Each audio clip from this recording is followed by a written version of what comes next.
இன்று கோவிலில் வைக்கப்படும் ஒரு குடம் தண்ணீரை என்ன செய்வது? கோவில் கூடம் பித்தளையா அல்லது செம்பா எப்படி இருக்க வேண்டும் என்று நாங்கள் உங்களுக்கு சொல்லப் போகிறோம். சிலர் இந்த தவறுகளை செய்து பின்னர் வருகிறார்கள். நீங்கள் ஒருபோதும் அத்தகைய தவறை செய்யாதீர்கள். இல்லையெனில் நீங்கள் ஏழையாகி விடுவீர்கள், அழிந்து விடுவீர்கள். கோவிலில் ஒரு குடம் தண்ணீரை இப்படி ஒருபோதும் வைக்காதீர்கள். மேலும் வீட்டில் எந்த பொருளால் செய்யப்பட்ட விளக்கை வைக்க வேண்டும்? செம்பு, இரும்பு, பித்தளை, வெண்கலம் அல்லது எஃகு அல்லது மண் என்று தெரிந்து கொள்ளுங்கள். சிலர் தங்கள் பூஜை அறையில் தவறான முறையில் விளக்குகளை வைத்து அவர்களின் வீடு அழிந்து விடுகிறது. மேலும் விளக்கு திரியை கச்சா கலாவா அல்லது பருத்தி, வலது கையில் கட்டும் பருத்தி கலாவால் செய்ய வேண்டும் என்பதை அறிந்து கொள்ளுங்கள். சிலர் விளக்கு ஏற்றும் போது பயங்கரமான தவறு செய்கிறார்கள். இதன் காரணமாக அவர்களுக்கு பித்ருதோஷம், சனி தோஷம், கால சர்ப்பதோஷம், செவ்வாய் தோஷம், பயங்கரமான வறுமை தோஷம் கூட ஏற்படுகிறது. நண்பர்களே, இந்த வீடியோவை பாதியிலேயே விட்டுவிடும் சிலரும் இங்கே இருப்பார்கள். இந்த வீடியோவை நீங்கள் விட விரும்பினால் இப்போதே விட்டுவிடுங்கள். ஆனால் வீடியோவை பாதியிலேயே விட்டுவிட்டு லட்சுமி தேவியை அவமதிக்காதீர்கள். நண்பர்களே, நீண்ட நாட்களாக நீங்கள் பிரதான வாசலில் தண்ணீர் தெளிப்பதற்கான சரியான நேரம் என்ன மற்றும் சரியான முறை என்ன? எந்த நேரத்தில் நாம் தண்ணீர் தெளிக்க வேண்டும்? பிரதான வாசலில் தண்ணீர் தெளிக்க குளிக்க வேண்டியது அவசியமா அல்லது குளிக்காமலும் பிரதான வாசலில் தண்ணீர் தெளிக்கலாமா? துடைப்பத்தால் துடைப்பதற்கு முன் அல்லது துடைப்பத்தால் துடைத்த பிறகு தண்ணீர் தெளிக்க வேண்டுமா? மற்றொரு கேள்வி வந்துள்ளது. மாதவிடாய் காலத்தில் நாம் நம் வீட்டின் பிரதான வாசலில் தண்ணீர் தெளிக்கலாமா அல்லது பிரதான வாசலில் தீபம் ஏற்றலாமா? மேலும் தண்ணீருடன் தொடர்புடைய மற்றொரு கேள்வி என்னவென்றால், நான் பிரதான வாசலில் தண்ணீர் தெளிக்கும் போது வீட்டின் உள்ளே இருந்து தண்ணீர் தெளிக்க வேண்டுமா அல்லது வீட்டின் வெளியே இருந்து தண்ணீர் தெளிக்க வேண்டுமா? இது குறித்து பலருக்கு சந்தேகம் உள்ளது. இன்று இந்த சந்தேகமும் நீங்கும். பிரதான வாசலில் தண்ணீர் தெளிப்பது தொடர்பான உங்கள் அடுத்த கேள்வி என்னவென்றால், அடுக்குமாடி குடியிருப்புகளில் வசிக்கும் பலர் உள்ளனர். வீட்டில் வசிக்கும் சிலர், ஒரே அறையில் வசிக்கும் சிலர் உள்ளனர். அப்படியானால் அவர்கள் தங்கள் வீட்டின் பிரதான வாசல் இல் எப்படி தீபம் ஏற்ற வேண்டும்? எங்கு தண்ணீர் தெளிக்க வேண்டும்? நண்பர்களே, இன்றைய வீடியோ முற்றிலும் உங்கள் கேள்விகளை அடிப்படையாக கொண்டது. எனவே வீட்டிற்கு வெளியேயும் வீட்டிற்கு உள்ளேயும் விளக்கு ஏற்றுவதால் ஏற்படும் நன்மைகள் என்ன என்பதை முதலில் தெரிந்து கொள்வோம். நண்பர்களே, வீட்டிற்கு வெளியேயும் வீட்டிற்கு உள்ளேயும் விளக்கு ஏற்றுவதால் ஏற்படும் நன்மைகளை அறிந்து நீங்கள் ஆச்சரியப்படுவீர்கள். குறிப்பாக வீட்டிற்கு வெளியே விளக்கு ஏற்றுவதால் ஏற்படும் 5 நன்மைகள் உங்களை ஆச்சரியப்படுத்தும். கடவுளை வணங்கும் போது விளக்கு ஏற்றப்படுகிறது என்பது உங்களுக்கு தெரியுமா? இந்து மதத்தில் மக்கள் பூஜை செய்யும் போது நெய் அல்லது கடுகு எண்ணெயில் விளக்கு ஏற்றுகிறார்கள். மேலும் எள் எண்ணெயிலும் விளக்கு ஏற்றுகிறார்கள். இருப்பினும் பூஜைக்காக கடவுளுக்கு முன் விளக்கு ஏற்றுவது ஒரு வழிபாட்டு முறை மட்டுமல்ல.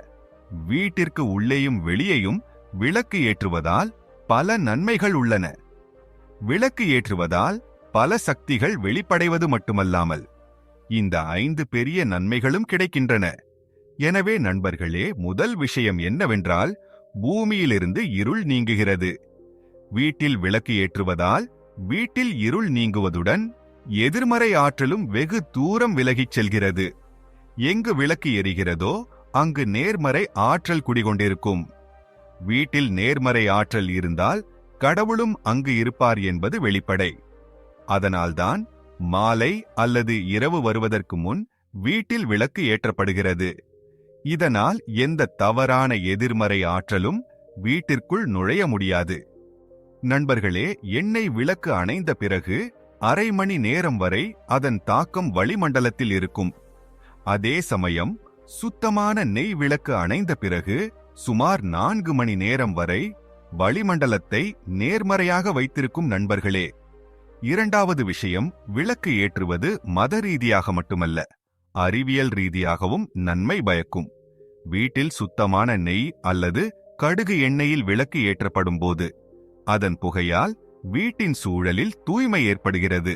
மேலும் இது சுற்றியுள்ள சூழலில் உள்ள தீங்கு விளைவிக்கும் துகள்களை அளிக்கிறது.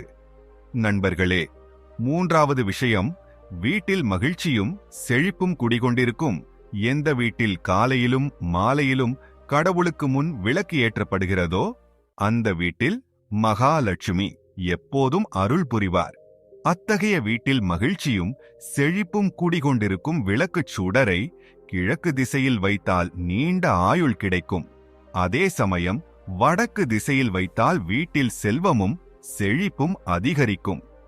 விளக்கு நம் வீட்டின் இருளை நீக்குவது மட்டுமல்லாமல் நம் வாழ்க்கையையும் இருளிலிருந்து வெளிச்சத்திற்கு கொண்டு செல்கிறது. நண்பர்களே, நான்காவது விஷயம், நோய்களை விரட்டுவதற்கு உதவியாக இருக்கும். வீட்டில் விளக்கு ஏற்றுவதால் நோய்கள் வீட்டை அண்டாது. வீட்டின் அனைத்து குடும்ப உறுப்பினர்களும் ஒவ்வொரு நோயில் இருந்தும் பாதுகாக்கப்படுவார்கள்.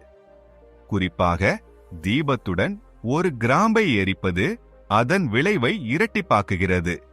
இது தோல் நோய்களை குணப்படுத்தும் அனைத்து குணங்களையும் கொண்டுள்ளது.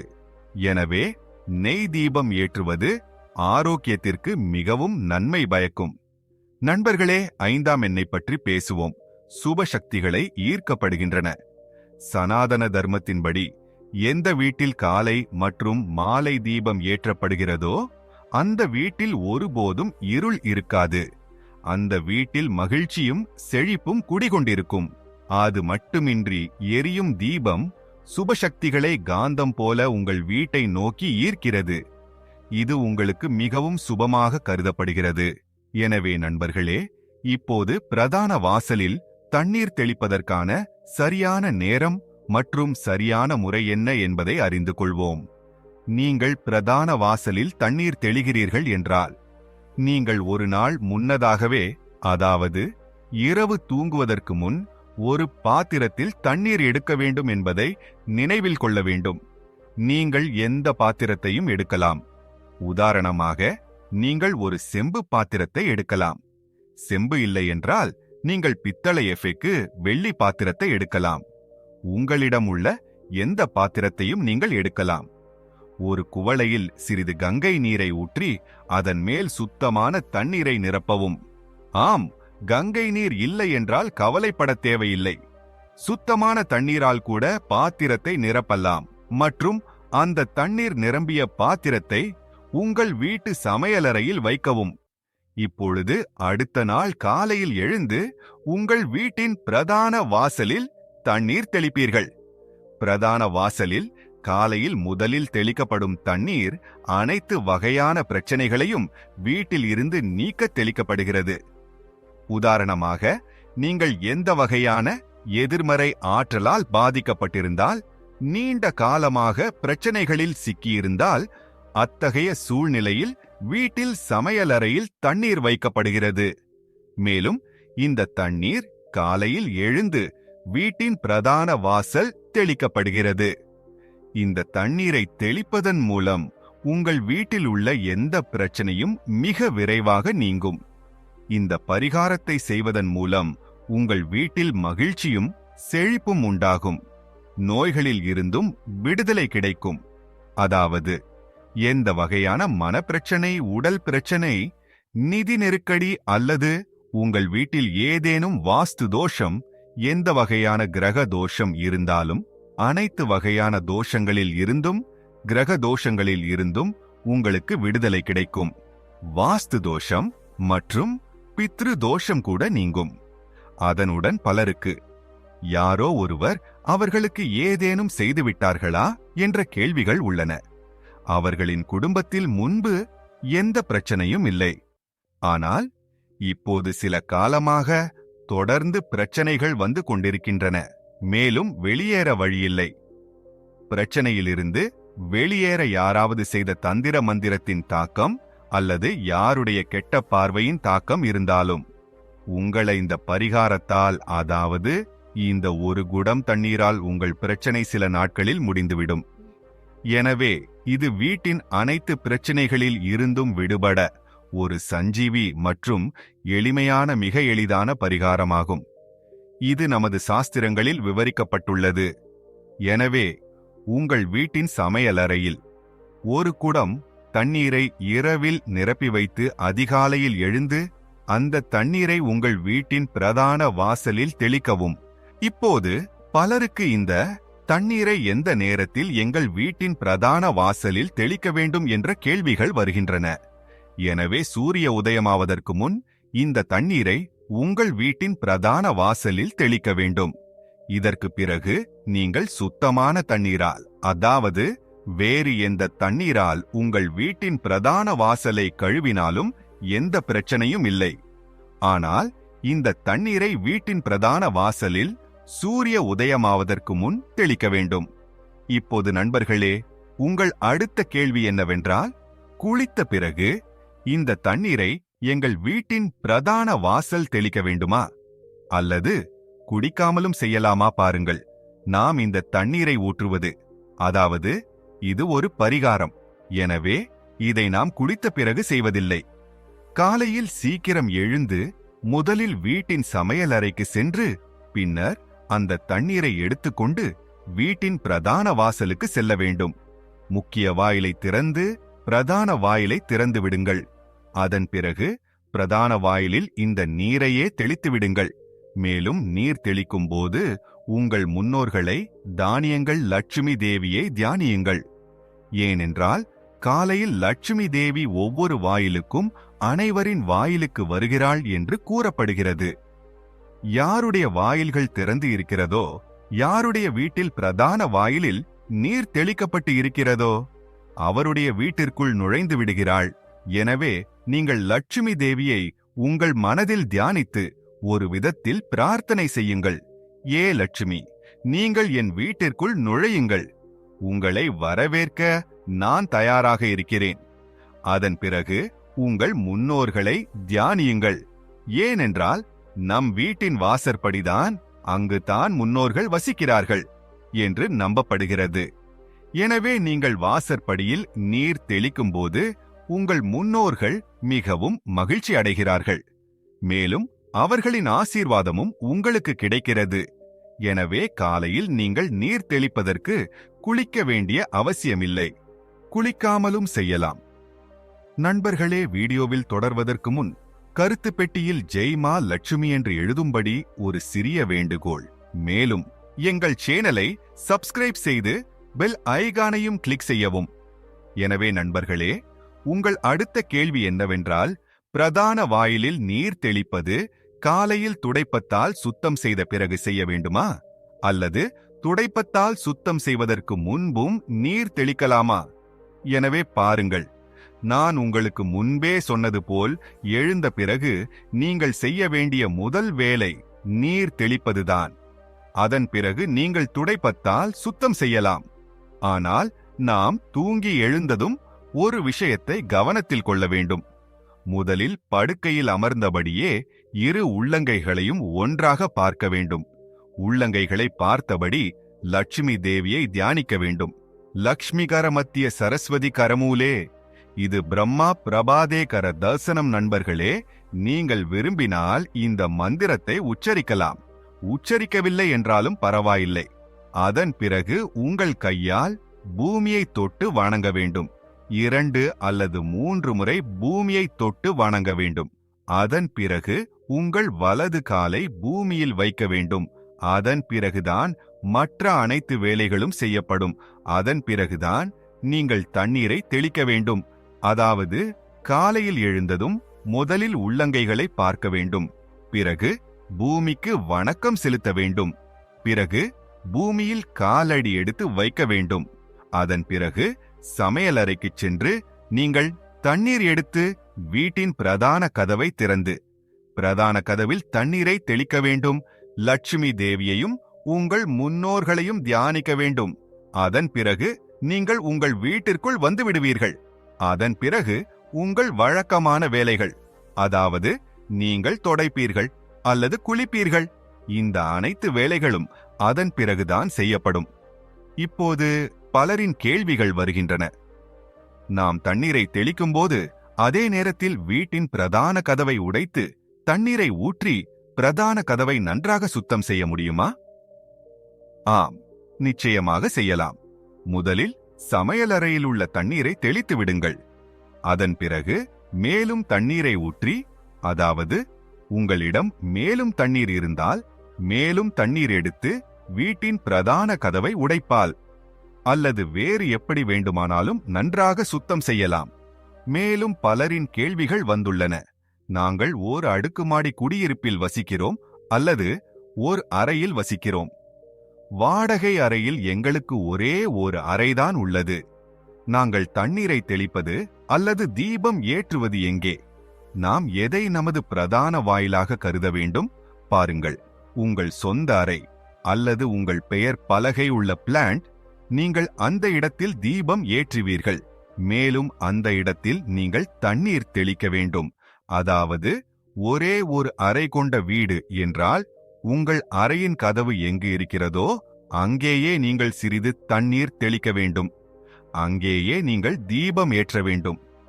பிரதான வாயிலுடன் தொடர்புடைய பரிகாரங்கள் உங்கள் வீட்டின், அதாவது உங்கள் அறையின் கதவுக்கு மிக அருகில் செய்யப்பட வேண்டும். உங்கள் அடுத்த கேள்வி என்னவென்றால், மாதவிடாய் காலத்தில் எங்கள் வீட்டின் பிரதான வாயிலில் தண்ணீர் தெளிக்கலாமா? தீபம் ஏற்றலாமா? தண்ணீர் தெளிப்பதை பொறுத்தவரை மாதவிடாய் இருந்தாலும் இல்லாவிட்டாலும் பரவாயில்லை, தண்ணீர் தெளிக்கலாம். தீபம் ஏற்றுவதை பொறுத்தவரை தீபம் ஏற்றுவது ஒரு சடங்கு பூஜையில் வருகிறது. மேலும் நாம் தூய்மையாக இல்லாமல் சடங்கு பூஜை செய்ய முடியாது. அதாவது மாதவிடாய் முடிந்த பிறகுதான் நீங்கள் அதை செய்ய முடியும். மற்றபடி நீங்கள் எப்போது வேண்டுமானாலும் தண்ணீர் தெளிக்கலாம். மாதவிடாய் காலத்திலும் செய்யலாம், எந்த பிரச்சனையும் இல்லை. இப்போது உங்கள் கேள்வி என்னவென்றால், கோவிலில் நாம் வைக்கும் தண்ணீர் அவசியமா? மேலும் நாம் வைத்தால் அந்த தண்ணீரை என்ன செய்ய வேண்டும்? கோவிலில் தண்ணீர் வைப்பது மிகவும் அவசியம். தண்ணீர் என்பது அனைத்து வகையான ஆற்றல்களையும் தன்னகத்தே கொண்டிருக்கும் ஒரு பொருள். நாம் பூஜை செய்யும் போது, மந்திரங்களை உச்சரிக்கும் போது அல்லது பிரார்த்தனை செய்யும் போது, நம் மனதின் விருப்பங்களை கடவுளிடம் சொல்லும் போது இவை அனைத்தும் அந்த தண்ணீரில் கலந்து விடுகின்றன. எனவே பூஜை செய்வதற்கு முன் வீட்டில் உள்ள கோவிலில் ஒரு குடம் தண்ணீர் வைக்கப்படுகிறது. அதன் பிறகு ஒரு விளக்கு ஏற்றப்படுகிறது. இது நெருப்பு மற்றும் தண்ணீரின் சமநிலையாகவும் அமைகிறது. எனவே சாஸ்திரங்களின்படி வீட்டில் உள்ள கோவிலில் ஒரு குடம் தண்ணீர் எப்போதும் இருக்க வேண்டும். மேலும் ஒரு விளக்கு ஏற்றப்பட வேண்டும். இப்போது இந்த தண்ணீரை என்ன செய்ய வேண்டும் பாருங்கள். நாம் தண்ணீரை வைக்கும்போது காலை பூஜையில் வைக்கிறோம். அதாவது நாம் காலையில் செய்யும் பூஜை காலை பூஜை.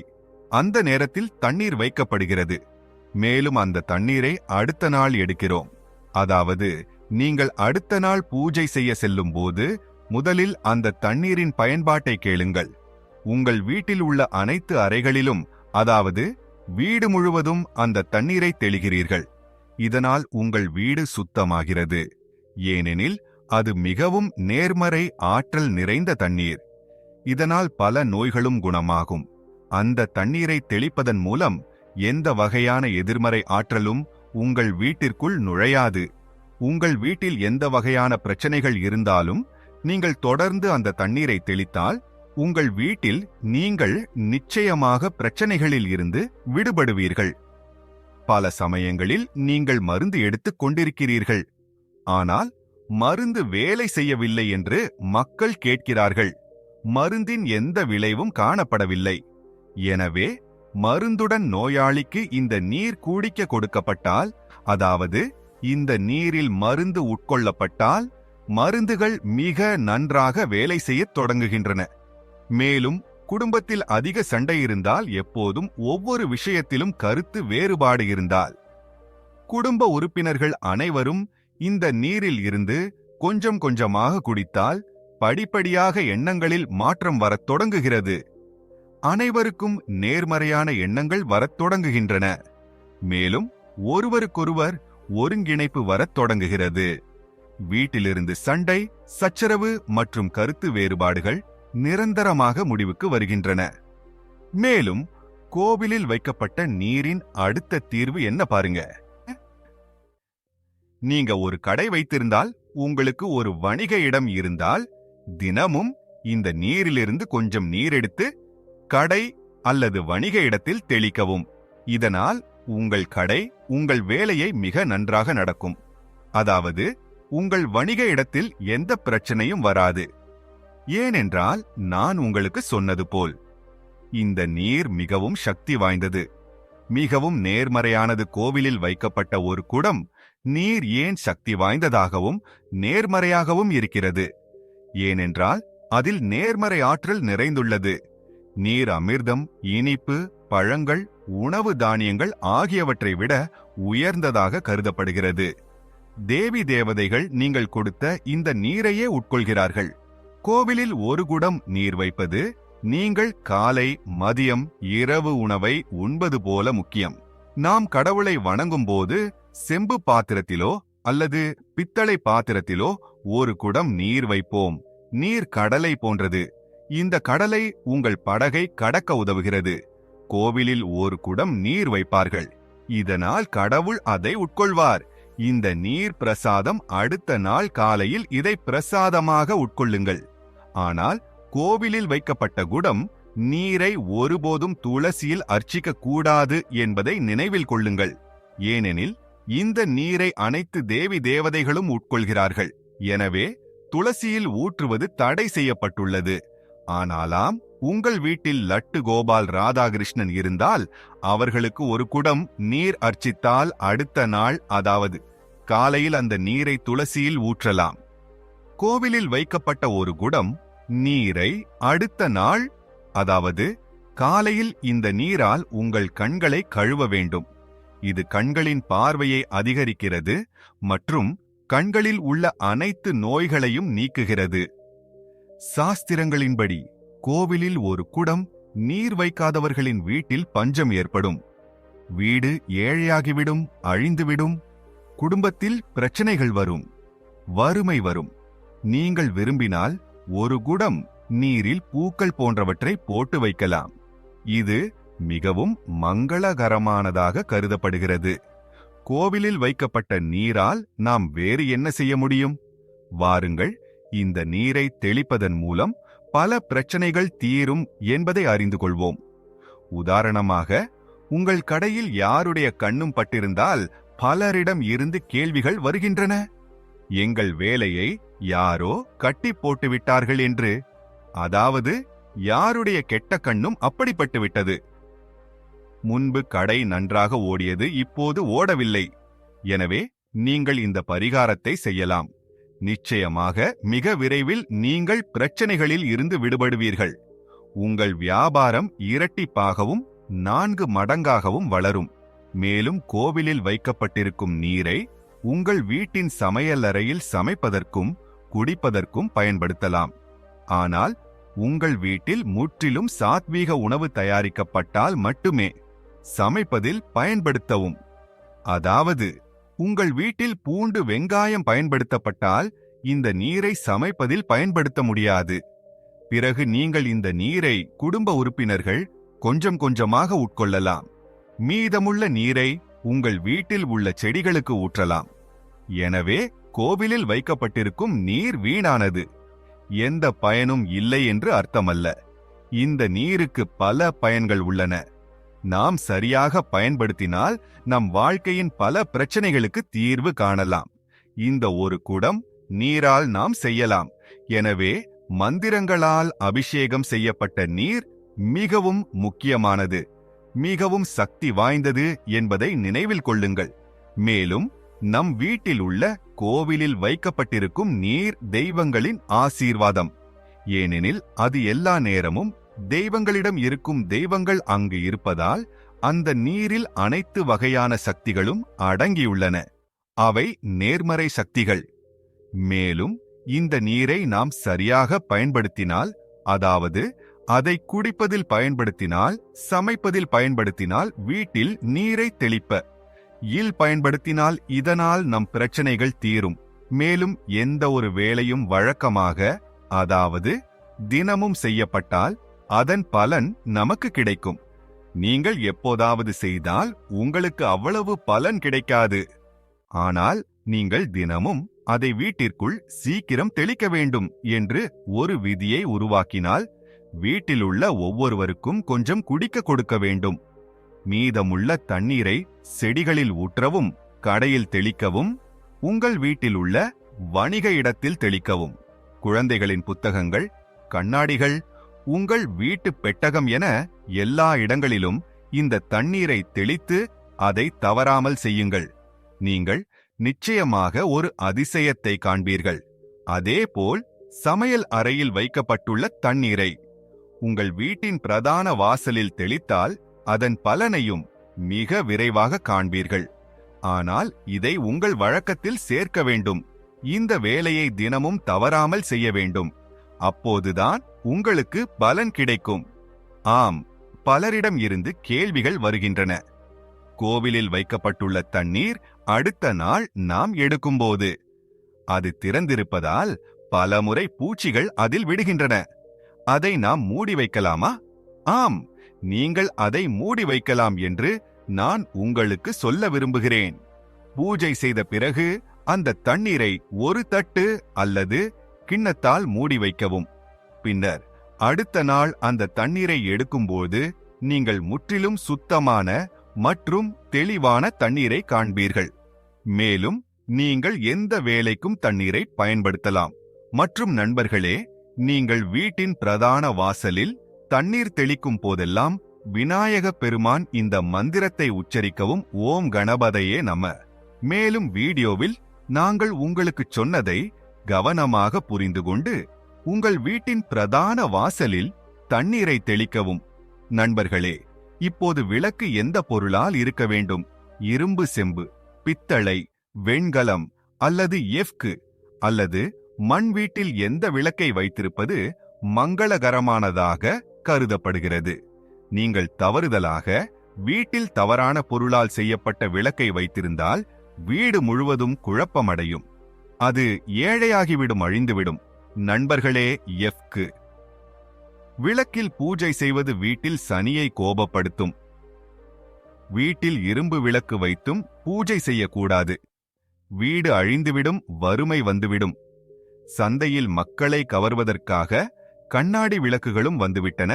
தவறுதலாக கூட வீட்டிற்கு கொண்டு வர வேண்டாம். இல்லையெனில் ராகு கேது உங்கள் வீட்டிற்கு வந்து வீட்டை அழித்து விடுவார்கள்.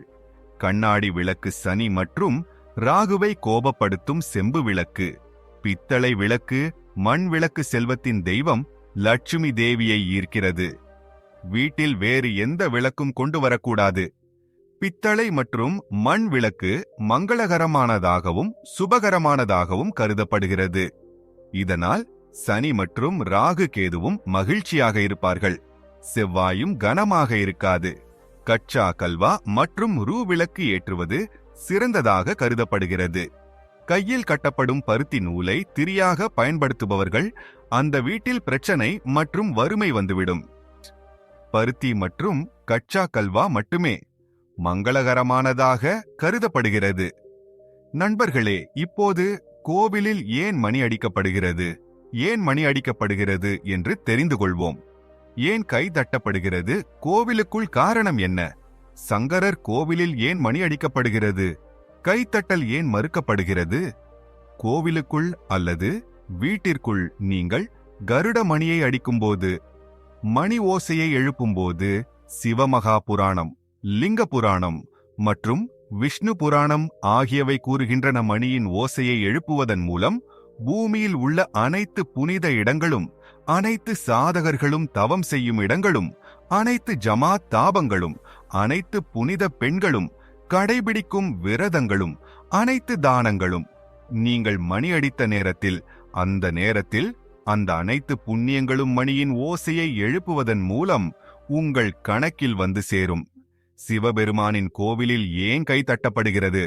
கோவிலில் அமர்ந்திருப்பவர்கள், பஜனை செய்பவர்கள், தவம் செய்பவர்கள், அபிஷேகம் செய்பவர்கள், பூஜை செய்பவர்கள் என அனைவரும் 3 முறை கை தட்டுவதன் மூலம் அவர்களின் அனைத்து புண்ணியங்களும் நம் கணக்கில் வந்து சேரும்.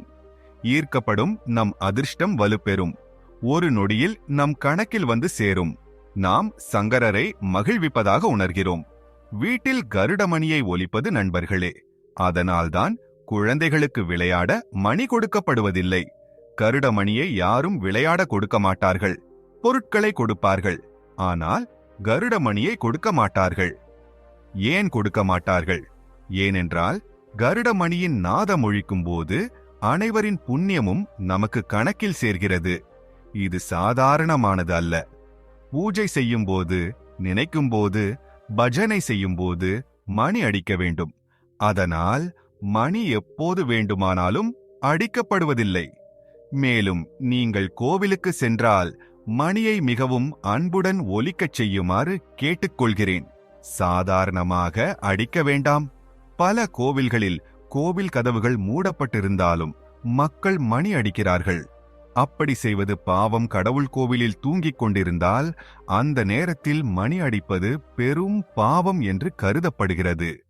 பிராமண அறிஞர்கள், சாதகர்கள், துறவிகள், சாதுக்கள் இருக்கும் இடத்தில் கேயாவில் மூடப்பட்டிருந்தால் மணியின் கீழ்ப்பகுதி கயிற்றால் கட்டப்பட்டு மணி ஒலிக்காமல் இருக்கும்.